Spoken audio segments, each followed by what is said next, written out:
Hello, Juddy here with my 10 favorite games list. Now before I start, I'd like to make a few things clear.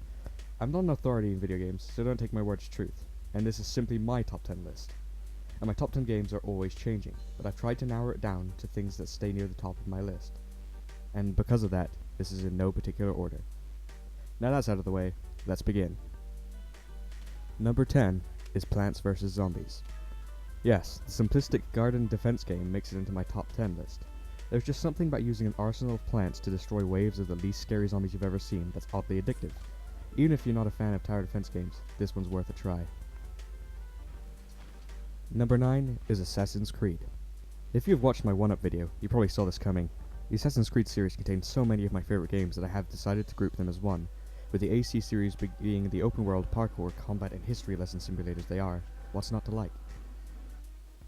Number 8 is Portal 2. I always considered Portal 2 to be the first game I ever waited for.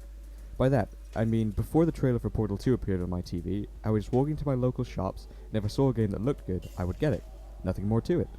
But the first time I saw that Portal gun on my screen, I had to have it. The only problem was, it wasn't out yet. Oh no! But the first-person puzzle platformer was completely worth the wait. At number 7 is Grand Theft Auto 5. I wasn't too hyped about GTA 5 when it was announced, but it released just after my birthday, so I thought, what the hell? I don't think I need to tell you how this decision changed my view on open world gaming. Before playing this, I couldn't see how anyone would think that the next GTA game could beat the superpowers of Saints Row 4, but I was completely wrong. Number 6 is Batman Arkham City. The Batman Arkham series surprised everyone with its awesome open worlds and realistic portrayal of Batman himself, but some would say that it hit its stride at Arkham City. Its criminal-run world of central Gotham and cast of Batman villains create a great playground to any player. With the abilities to glide around Gotham City as Batman, beating up baddies with a fluid combat system, what's not to like? At number 5 is Fallout 3.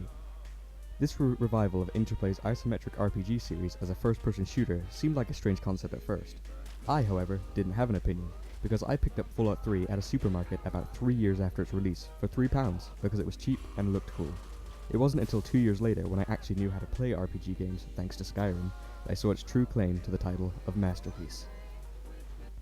At number 4 is Far Cry 3. Truly one of the best examples of a first-person stealth survival shooter with RPG elements. The psychological changes in the main character and progression of the story are paced so well, and the skills you learn actually make you feel like you truly become an unstoppable hunter. At number 3 is Half-Life 2. I first played Half-Life 2 after buying the orange box for Portal.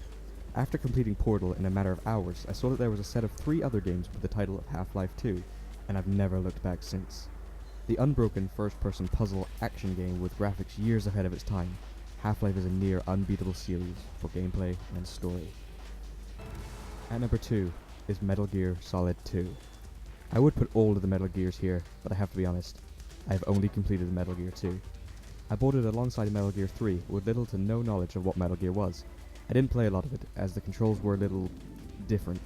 It wasn't until I had completed my Metal Gear Solid collection that I decided to finally finish Metal Gear 2 as part of the Metal Gear Solid HD collection. And well, it was one of the best gaming experiences of my life, and I can't wait to finish them all. At number 1 is The Witcher 3 Wild Hunt. I have completed every game on this list, except for The Witcher 3. Its massive, dense world has endless hours of gameplay that can occupy even the most hardcore gamers for many months. Even though this list has no order, I would probably put this one at the top if it did.